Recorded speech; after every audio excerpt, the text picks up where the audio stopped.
우리가 성경에서 쓰인 단어의 뜻과 우리가 생각하고 우리가 이해하는 단어의 뜻이 좀 차이가 있는 경우들이 있습니다. 그 중에 하나를 꼽는다면 사랑이라는 단어를 꼽을 수가 있습니다. 우리가 말하는 사랑은 인간적인 사랑, 에로스적인 사랑, 그런 정도의 사랑입니다. 그러나 성경에서 말하는 사랑은 아가페 사랑, 하나님이 우리에게 부어주시는 사랑, 하나님의 사랑이에요. 그래서 이 하나님의 사랑만이 완전한 사랑이고 진정한 사랑이고 이것이 진품입니다. 인간의 사랑은 가품이에요. 이게 이를테면 우리가 흔히 하는 말로 속된 말로 짝퉁이에요. 흉내를 내긴 했지만 완전하지 않아요. 그 완전함은 어디에서 이루어질까요? 하나님의 나라에 갈 때 그 나라에서 우리는 하나님과 인간 사이에 하나님이 베푸시는 그 진정한 사랑을 경험하고 그것을 하나님께 돌려드리는 그런 시간을 갖게 될 것이며, 이 땅에서 우리가 경험하는 사랑이라는 것은 모조품에 불과하다. 그래서 한계가 있어요. 심지어 부모님의 사랑이라 할지라도 한계가 있어요. 하나님의 사랑 같지 않기 때문이죠. 그런데 이처럼 이 성경에서 말하는 그 원래 단어의 의미와 우리가 쓰는 단어가 조금 차이가 나는 또 다른 단어를 하나 꼽는다면 믿음이라고 하는 단어를 꼽을 수가 있습니다. 믿음. 이 믿음은 성경에서 하나님이 하신 일을 일컫는 것입니다. 우리는 그것을 어떻게 이해합니까? 인간이 하나님을 믿는 행동으로 이해를 합니다. 그래서 믿음으로 구원받았다 하지만 믿는 행동을 일컫는 경우가, 그렇게 되어버리는 경우가 허다해요. 그렇게 되니까 하나님이 말씀하신 진정한 믿음으로 가지 못하고 인간이 생각하는 잘못된 믿음으로 빗나가게 되는 거예요. 믿음의 삶이라는 것이. 믿음은 하나님께서 인간에게 주시는 은혜와 긍휼과 인도하심을 우리가 받아들이는 것입니다. 그래서 하나님께서는 그것을 이 아브라함에게서 샘플로 보여주셨다는 것입니다. 그게 오늘 로마서 4장이 우리에게 가르쳐 주는 것입니다. 아브라함이 믿음의 조상인 이유는 이렇게 하나님께서 원하시는 믿음의 내용을 어찌됐건 상당히 많이 부족하지만 그래도 그것을 한번 해봤다는 거예요. 그래서 믿음의 조상이라고 일컫는 것입니다. 그런데 우리는 이 믿음이라고 하는 단어를 조건으로 사용하는 경우가 많이 있어요. 예수 믿어 구원받아라 할 때 흔히 이 예수 믿는다라고 하는 단어를 내가 어떤 노력이나 힘을 기울이는 것으로 가버리니까 예수 믿는다는 것이 진정으로 무엇인가에 대한 오해가 생기고 제대로 이해하지 못하니까 삶에 문제가 생기게 되는 것입니다. 그래서 그렇게 잘못된 신앙으로 갈 때 어떻게 되냐? 믿음이 열심과 노력이 되어버려요. 열심과 노력. 열심과 노력을 강조하는 측면이 있긴 하지만 믿음의 본질은 그게 아니거든요. 그래서 오늘 우리가 이 믿음이라고 하는 단어에 원래 하나님께서 아브라함에게 주신 그 믿음을 통해서 어떤 뜻이냐 하는 것을 살펴보기를 원합니다. 이 로마서 4장 앞부분까지 어떻게 말씀이 진행되었는가 하는 것을 간략하게 좀 살펴본다면, 로마서 앞부분에서 사람들의 이 영적인 상태, 인간의 자연적인 그 영적인 상태가 어떤 것이냐 하는 것을 말씀해 주고 있는데, 인간은 율법 앞에서 의롭다 하심을 얻을 육체가 없습니다. 그래서 모든 인간이 다 죄인입니다. 그래서 죄로 인해서 죽을 수밖에 없습니다. 여기에는 어느 누구도 예외가 없습니다. 율법을 열심히 지켜봤는데 그 율법으로는 인간이 극복해야 될 과제, 다시 말하면 이 죄와 죽음의 문제를 해결할 길이 없더라는 거예요. 이걸 해결해야 되는데 해결할 방법이 율법으로부터 안 나오더라는 거예요. 야, 이거 어떡하냐, 큰일 났다.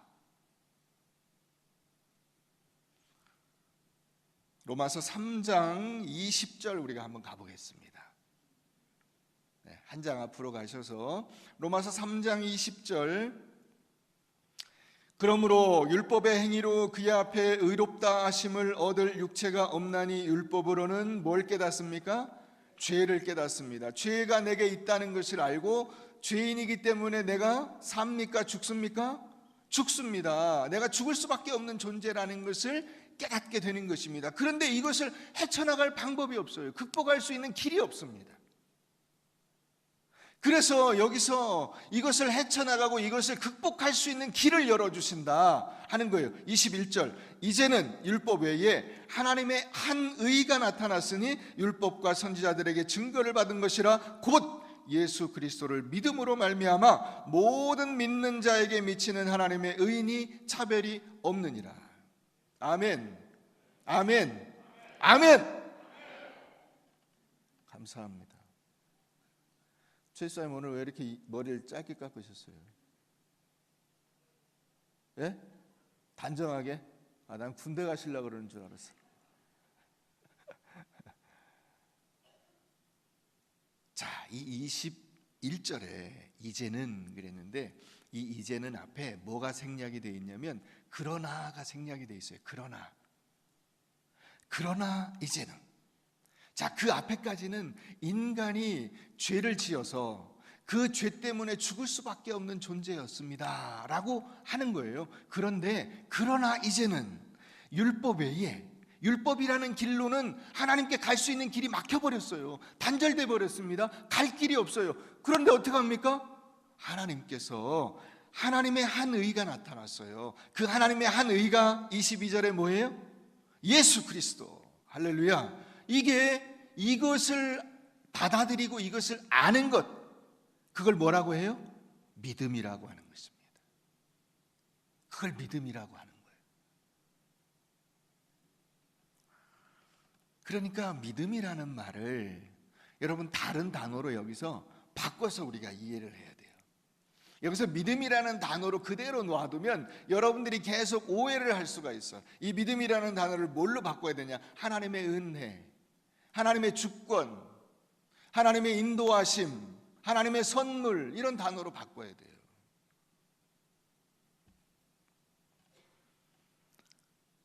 죽음과 멸망의 자리에서 생명과 승리로 옮기시는 하나님의 능력과 은혜가 선포됩니다. 그래서 믿음은 하나님께서 하신 일이에요. 인간이 할 수 있는 일이 전혀 없습니다. 우리의 자격과 조건에 상관없이 하나님께서 인간의 몸을 입고 이 땅에 오셔서 우리의 죽음의 문제를 해결해 주셨다. 그래서 우리의 미래까지 완전히 바꾸어 놓으셨다. 이것을 이해하고 받아들이는 것, 그것을 믿음이라고 일컫는 것이다. 자, 그러면 오늘 이 로마서 4장에서 말하는 믿음이 구체적으로 뭐냐? 제가 두 가지만 말씀을 드리려고 합니다. 먼저 첫째로는 믿음은 내가 한 것이 없이, 내가 아무것도 한 것이 없어요. 다만 하나님이 내게 주시는 것을 그냥 받는 거예요. 이해가 되세요? 네. 나는 아무것도 한 게 없어요. 할 수가 없어요.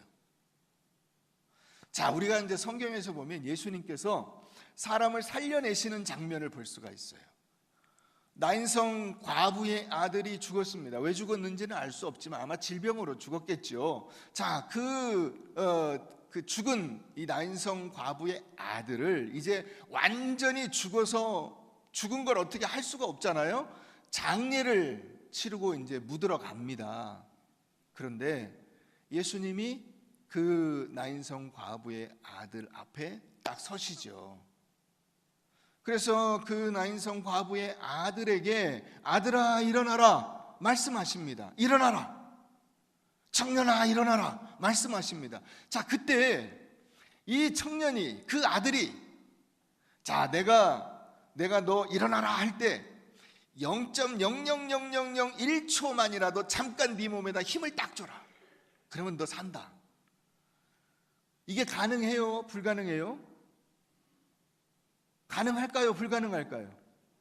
불가능합니다. 왜요? 죽었으니까. 0.000 아니라 뭐 0을 몇 개를 붙이더라도 그 찰나적인 순간이라도 힘을 줄 수가 없어요. 다시 말하면 이 청년이 할 수 있는 게 없어요. 죽은 것뿐이에요. 이 청년이 살아나는 데에는 오직 예수 그리스도의 그 창조의 능력, 하나님의 그 생명을 부여하시는 그 능력으로만 살아나는 것입니다. 믿음이라는 것도 바로 이거예요. 우리가 믿음으로 구원받는다 할 때의 그 믿음은 우리가 할 게 없어요. 내가 아무것도 한 것이 없는데 다만 하나님께서 이루어 놓으신 그 구원의 은혜를 내가 받는 거예요. 이걸 일컬어서 믿음이라고 하는 것입니다. 이걸 일컬어서. 그런데 우리는 이것을 자꾸 어떻게 가냐면 믿음이라는 행위로 가요. 내가 예수를 믿어서. 여러분, 대한민국에 태어나셨어요. 자, 대한민국 국민이 되는데 여러분들이 선택을 할 수가 있었습니까? 없었습니다. 여러분들의 엄마 아버지 밑에 태어나셨어요. 여러분, 그 엄마 아버지 밑에 태어나시는 걸 여러분들이 선택할 수가 있었습니까? 없었어요. 너무 강조하시는 것 같아. 전혀를 너무 강조하시는 것 같아. 아버지 어머니에게 불만이 있으세요? 네? 전혀 없었습니다. 우린 그냥 말 그대로 태어났어요. 수동태예요. 수동태. 그러니까 믿음은 결국 수동태예요. 하나님이 우리에게 부어주시는 것이지 내가 뭔가를 만들어낼 수 있는 여지가 없어요. 여지가. 아브라함의 믿음은 하나님께서 우리에게 주신 은혜의 결과로 나타난 거예요. 그러니까 하나님께서 아브라함에게 은혜를 부어주셔서 아브라함에게 이 믿음이라는 그 선물을 주신 다음에 아브라함이 그 믿음의 선물을 받은 결과로 진짜로 믿는다고 하는 행위가 뒤따르게 되는 것입니다. 이것을 우리가 순서를 오해하면 안 돼요. 그 순서를. 하나님께서 은혜와 긍휼을 베푸셔서 아브라함에게 믿음이 생긴 것입니다. 이 순서가 중요하다는 것이죠. 이미 아브라함에게 은혜를 베푸셨기 때문에 아브라함에게 믿음이라고 하는, 믿는 행위라고 하는 결과가 생긴 것이다. 여러분, 아브라함이 갈대아 우르에서부터 하나님의 선택을 받고 부름을 받습니다. 하나님이 선택하시고 불러주시는 데에 아브라함이 뭔가 끼친 영향이나 기여도가 하나도 없어요. 그냥 하나님이 임의로 그 수많은 사람들 가운데서 아브라함이라고 하는 사람을 선택하시고, 자, 내가 너를 그 약속의 이 원조로 내가 너를 삼으려고 하니 너는 내가 내게 보여줄 땅으로 가라. 고향도 아버지도 친척도 다른 모든 것도 다 버려야 한다. 알겠느냐? 아브라함은 뭣도 모르고 간 거예요. 뭣도 모르고 얼떨결에 간 거예요. 여러분, 우리가 구원받는다는 것이 그런 거예요. 얼떨결에 가는 거예요. 뭣도 모르고 그냥 온 거예요. 여러분, 와가지고 뭐 예수님이 나를 위해서 십자가에 달려 죽으셨다, 이게 마음에 와닿습니까? 전혀 이해가 안 됩니다. 뭐야, 내가 왜 죄인이야? 나 죄 지은 적 없어. 나 법 없이도 사는 사람이야. 가서 전과 조회해봐. 나 아무것도 없어. 이런 게 우리의 처음의 마음이거든요. 그런데 성경에서는 뭐라 그러냐? 야, 내가 너의 이 죽을 수밖에 없는 목숨을 위해서 십자가에 달려 죽었고 내가 너를 얼마나 불쌍히 여겼는지 아느냐? 뭐 이런 얘기가 전혀 이해를 못해. 전혀. 그러다가 하나님의 은혜가 내게 임하고, 그래서 내가 그것을 서서히 깨닫게 되는 것입니다. 그제서야 우리는 이 믿음이라고 하는 단어를 적용을 할 수 있게 돼요. 그 믿음이라고 하는 적용, 이 구원이라고 하는 적용이 나에게 있기 전에 하나님의 은혜가 먼저 있었다는 것을 우리가 잊으면 안 되는 것입니다. 바로 아브라함에게서 오늘 사용하는 이 믿음이라고 하는 단어의 뜻이 거기 있는 거예요.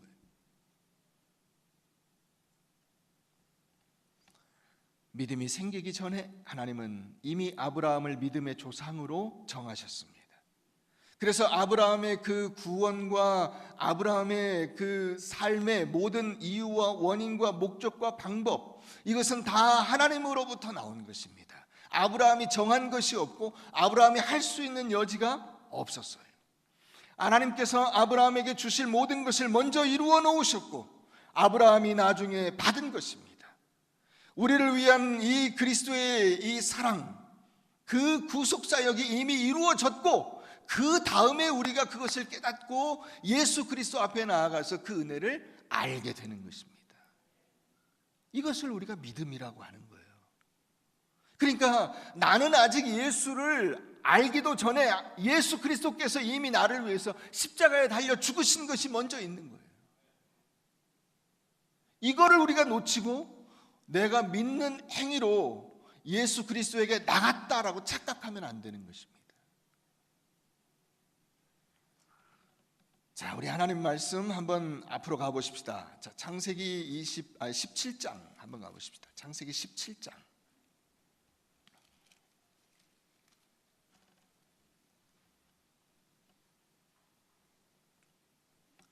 창세기 17장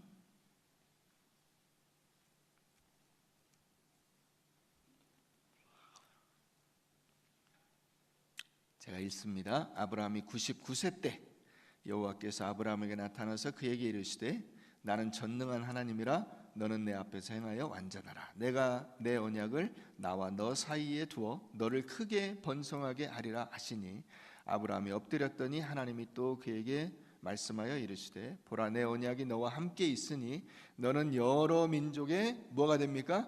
아버지가 됩니다. 이제 후로는 내 이름을 아브람이라 하지 아니하고 아브라함이라 하리니 이는 내가 너를 여러 민족의 아버지가 되게 함이니라. 자, 7절 가봅니다. 내가 내 언약을 나와 너 및 내 대대 후손 사이에 세워서 영원한 언약을 삼고 너와 내 후손의 하나님이 되리라.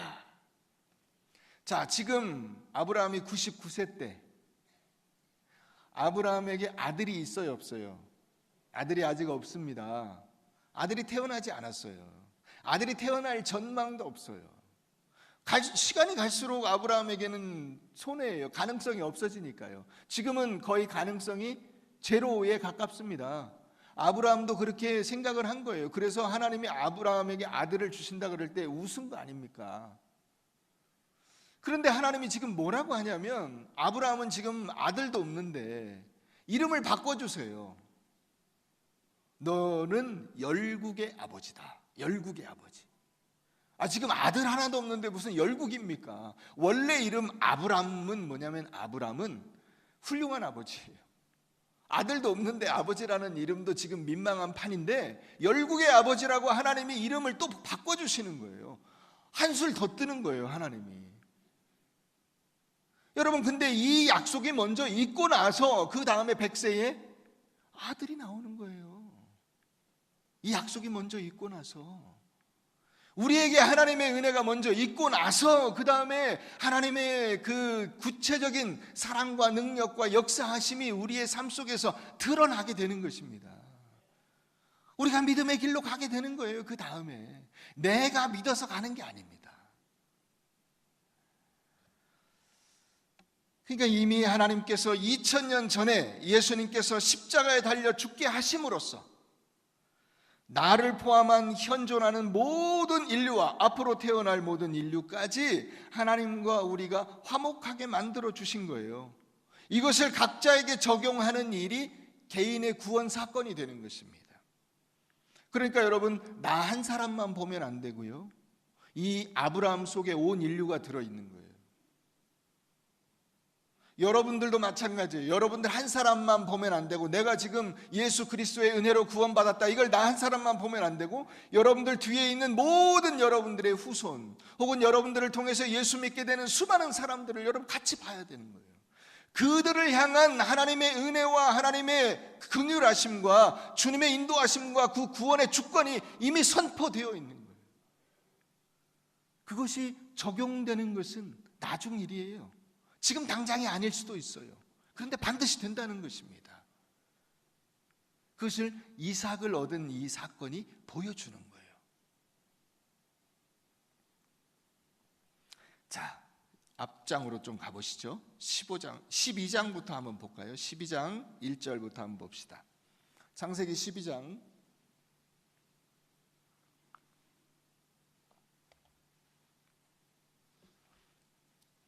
1절입니다. 여호와께서 아브라함에게 이르시되 너는 너의 고향과 친척과 아버지의 집을 떠나 내가 내게 보여줄 땅으로 가라.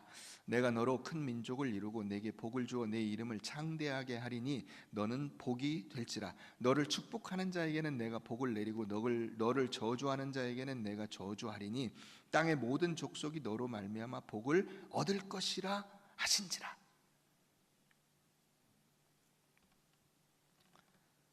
아브라함은 아무 생각이 없어요. 여러분들도 아무 생각이 없으시죠 지금? 그죠? 예, 그죠? 시원하다, 여기 하루 종일 있었으면 좋겠다, 이런 생각밖에 안 나시죠? 예, 아무 생각이 없는 우리에게 하나님이 다가오셔서 말씀하시는 거예요. 야 아브라함아, 이제 내가 너를 선택했다. 내가 너로 큰 민족을 이루고 내게 복을 주어서 내 이름을 창대하게 할 것이다. 혹시라도 너를 저주하는 놈, 너를 막아서는 놈이 있으면 내가 그 사람을 저주할 것이다. 왜? 내가 너를 선택했으니까. 너를 축복하는 사람이 있으면 내가 그 사람에게도 복을 줄 것이다. 그래서 너는 오리지널 복, 너는 복이 될지라. 이 말씀을 하시는 거예요. 야, 놀랍지 않습니까? 여기에 아브라함이 기여한 바가 없어요. 하나도 없어요. 아브라함이 하나님에게 가서 뇌물을 바치거나 하나님에게 사정을 하거나 뭔가 귀염받을 만한 일을 하거나 이런 것이 하나도 없어요. 그런데 아브라함을 뭐라고 하냐? 믿음의 조상이라고 하는 거예요. 그래서 이것을 믿는 행위로 우리가 이해하지 않고 하나님의 은혜를 그대로 받는 것으로 이해합니다. 그러니까 한번 따라 보세요. 믿음은 하나님의 은혜를 내가 감사함으로 받는 것이다. 받는 거예요. 자, 15장 한번 가보십시다.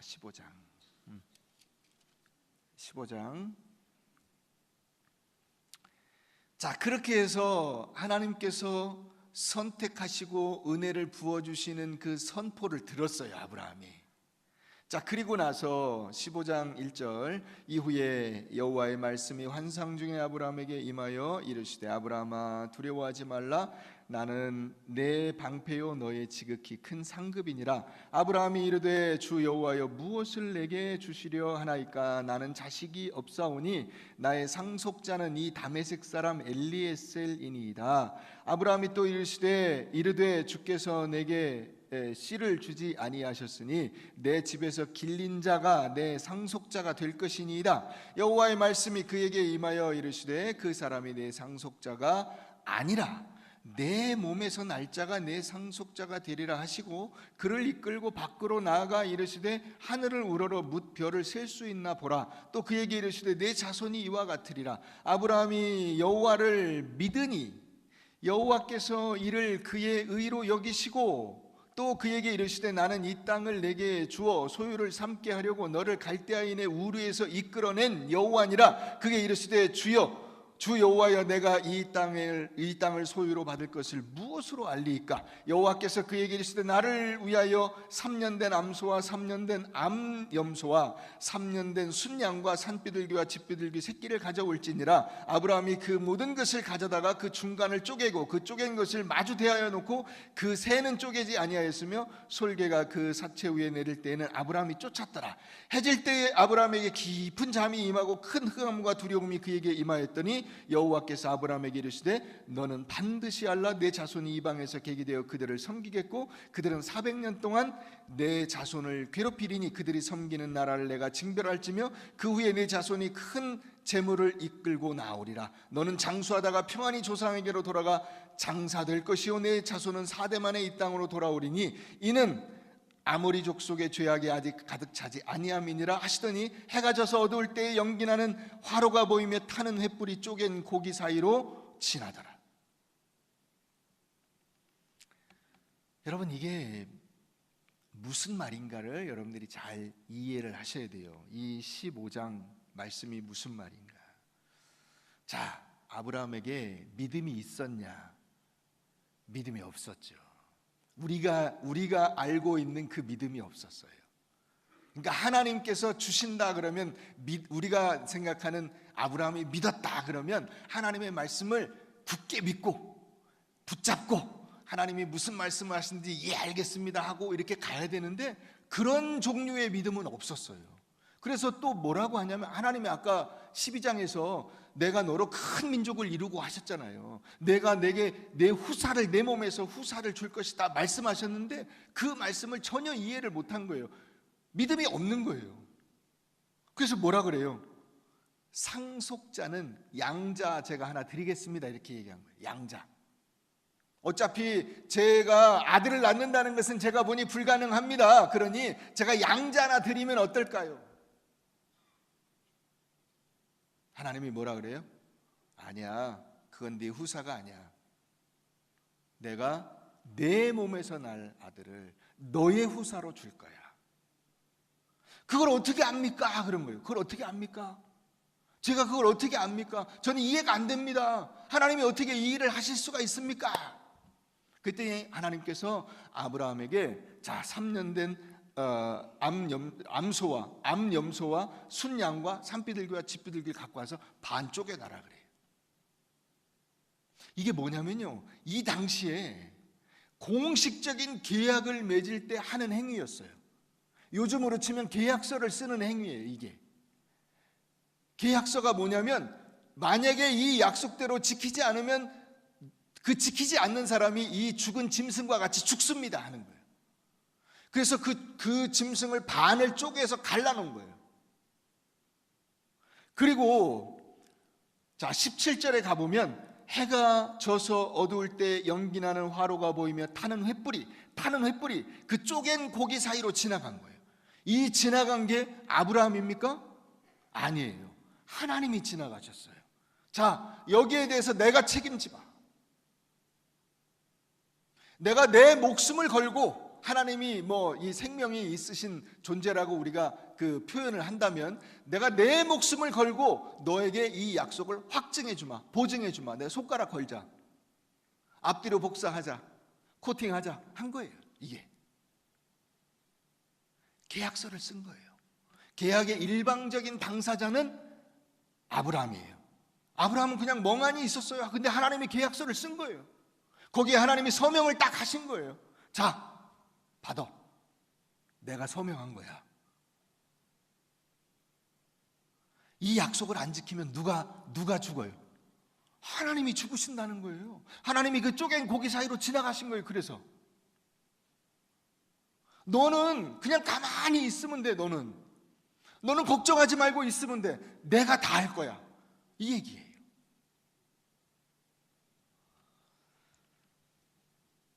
아브라함이 믿음의 조상이 되었다는 것은 하나님께서 아브라함을 세우셔서 내가 인류를 복주고 인류에게 그 모든 능력과 신실함과 은혜를 부어주셔서 기어코 그들을 내 백성으로 삼으리라고 하는 의지의 첫 번째 대상으로 아브라함을 선택했다는 거예요. 그런 의미에서 아브라함이 믿음의 조상이 되는 것입니다. 아브라함이 뭘 잘해서가 아니고 하나님께서 아브라함을 인간의 힘으로는 도저히 도달할 수 없는 그곳이 이를테면 상징적으로 100세의 아들을 얻는 거예요. 여러분, 10살 차이 나는 부인하고 사는 100세 노인이 어떻게 그 부인의 몸에서 아들을 낳습니까? 불가능하죠. 이 불가능한 일을 하나님이 이루어 주신다는 거예요. 그게 100세의 아들을 낳은 이 아브라함의 모습이에요. 그것을 받은 아브라함에게 하나님께서 박수를 쳐주신 거예요. 야, 너 대단해, 너 믿음의 조상이야 라고 박수를 쳐주신 거예요. 사실 아브라함은 한 것이 아무것도 없어요. 얼떨결에 그 약속을 받은 것 뿐이에요.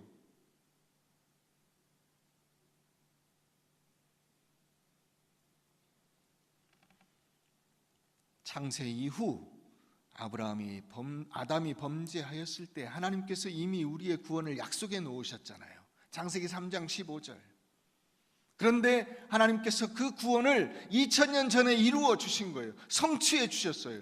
자, 그 예수 그리스도 안에서 계획된 이 구원의 역사가 지금 우리에게 적용된 거예요. 그것을 사람들이 뭐라고 하냐? 예수를 믿었다, 이렇게 얘기하는 거예요.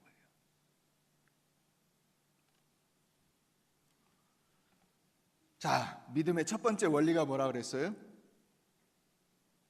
생각이 하나도 안 나죠? 여러분, 아무 생각이 안 나시죠? 이것을 이제 보통 더위 때문이다, 다른 말로 바꿔볼까요? 더위 먹었다, 이렇게 말합니다. 자, 믿음의 첫 번째 원리는 내가 한 것이 아무것도 없고 나는 다만 하나님이 주신 걸 받은 것이다, 그걸 믿음이라고 한다. 자, 두 번째는 믿음의 원리는 신구약이 똑같아요. 신구약이 오직 예수 그리스도를 믿음으로 구원받는 거예요. 오직 예수 그리스도를 믿음으로 구원받는다.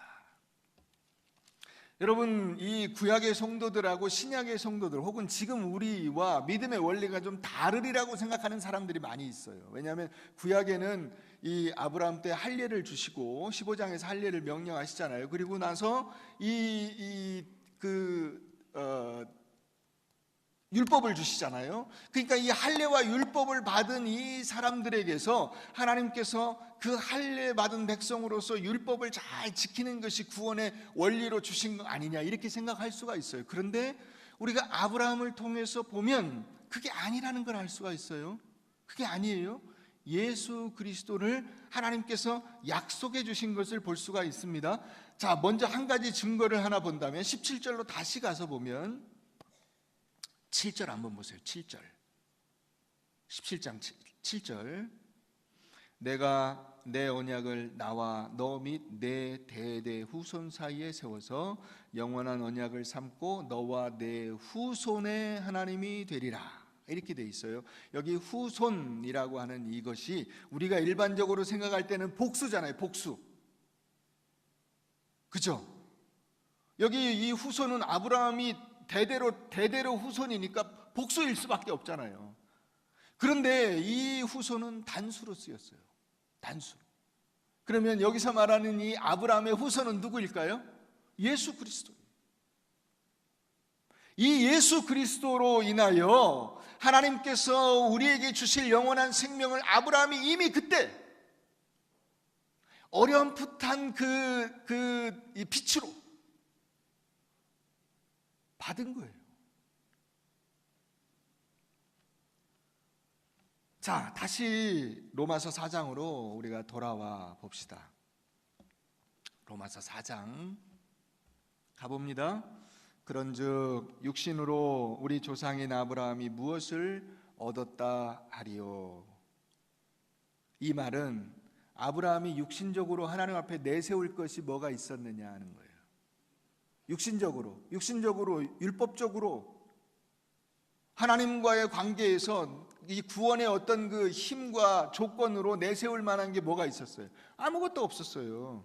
자, 2절 다 같이 읽습니다. 시작. 만일 아브라함이 행위로서 의롭다 하심을 받았으면 자랑할 것이 있었으려니와 하나님 앞에서는 없어요. 아무것도 없어요. 자, 3절 성경이 무엇을 말하느냐? 아브라함이 하나님을 믿음에 그것이 그에게 의로 여겨진 바 되었네. 여기서 믿음에가 나오죠. 여기서 오해하시면 안 돼요. 다시 정리해 볼까요? 여기서 아브라함이 하나님을 믿음에는 그가 인간적인 힘과 능력과 열심으로 하나님을 붙잡았다는 뜻이 아니라고 했어요. 그냥 하나님이 주시는 그 구원의 은혜를 받은 거예요. 받음에, 이걸로 바꿔야 돼요. 받음에.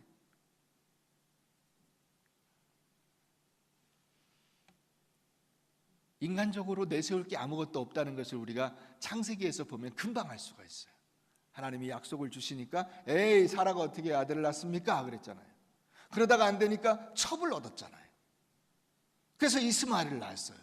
그리고 또 안 되니까 그 양자를 엘리에셀을 저의 양자로 삼겠습니다. 양자를 들여서 후사를 삼겠습니다 하고 얘기하잖아요. 그러니까 아브라함이 그런 의미에서의 믿음은 전혀 없었어요. 하나님의 약속을 이해를 못했어요.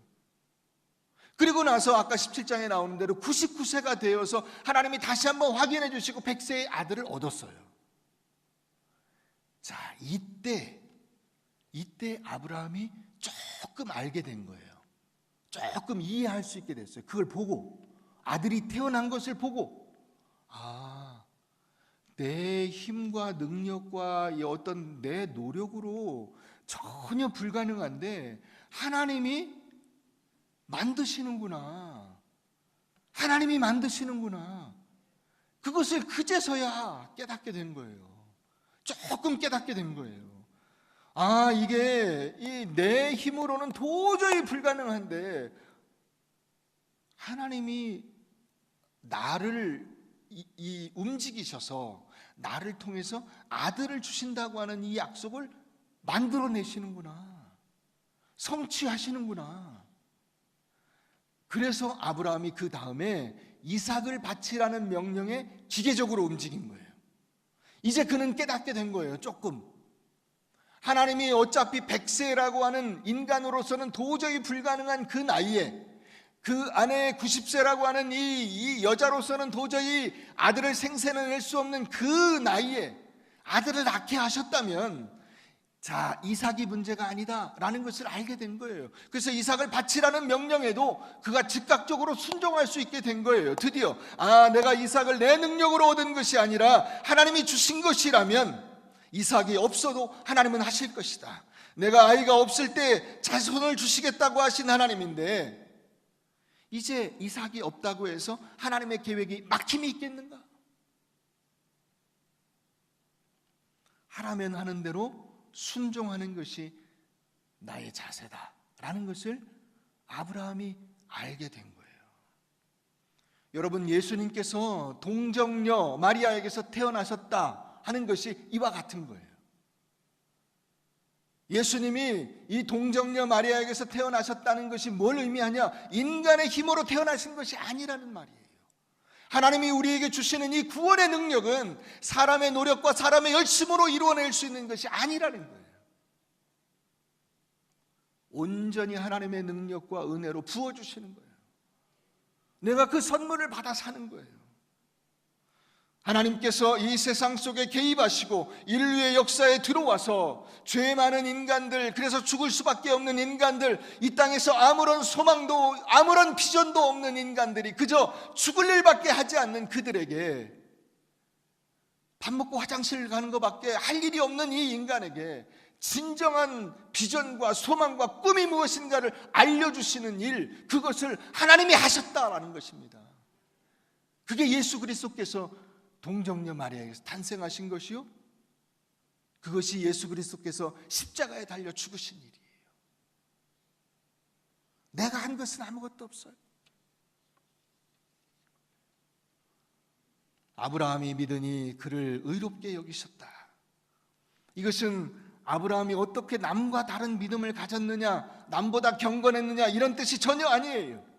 희망이 없는 인간 세상에 하나님께서 어떻게 개입하셔서 구원을 베푸시고 그의 성실하심으로 인간을 끝까지 영생의 풍성함 가운데로 인도해 주셨느냐 하는 것을 하나님이 보여주셨다는 뜻입니다. 하나님은 믿음의 자리에 우리를 이끌어내시기 위해서 당신이 하실 수 있는 모든 것을 다 하셨어요. 그게 십자가에서 죽으신 것입니다. 아까 여러분 고기를, 이 짐승을 쪼개서 갈라놓으셨잖아요. 그것은 하나님과 아브라함 사이에 맺은 언약의 증표였어요. 그 책임을 하나님이 지신다고 하나님이 지나가셨어요. 그런데 인간이 죄를 지어서 그 책임을 이행을 못했습니다. 하나님의 말씀에 순종을 못했습니다. 그랬더니 하나님께서 예수 그리스도의 몸을 입고 이 땅에 오셔서 죽음으로써 그 책임을 지신, 당신이 죽음으로써 그 인간이 져야 할 책임을 대신 지신 거예요. 그 십자가의 죽음이에요. 그걸 깨달아 아는 것, 그것을 믿음이라고 하는 것입니다.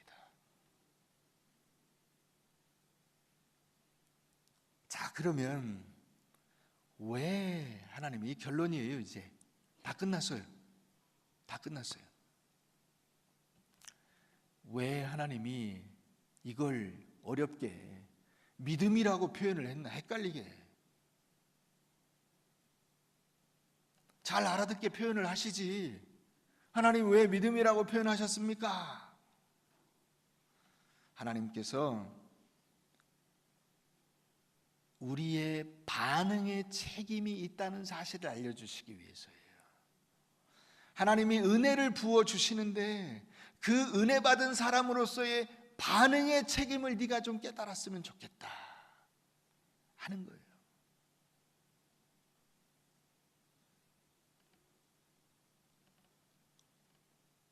신실하신 하나님의 말씀에 너도 신실하고 겸손하게 반응하며 살았으면 좋겠다 라는 뜻이에요. 우리는 아무것도 모르는데도 하나님은 우리에게 이미 성도라는 이름을 주셨고, 하나님의 자녀라는 이름을 주셨고, 하나님 나라의 시민이라고 하는 이름을 주신 것입니다. 자식 하나도 없는, 아들 하나도 없는 아브라함에게 열국의 아비라고 하는 이름을 주신 것과 같아요. 그러면 아브라함에게 뭘 요구하시는 겁니까? 하나님의 자녀로서의 삶의 책임, 믿음의 조상으로서의 삶의 책임, 그 책임을 네가 깨달았으면 좋겠다.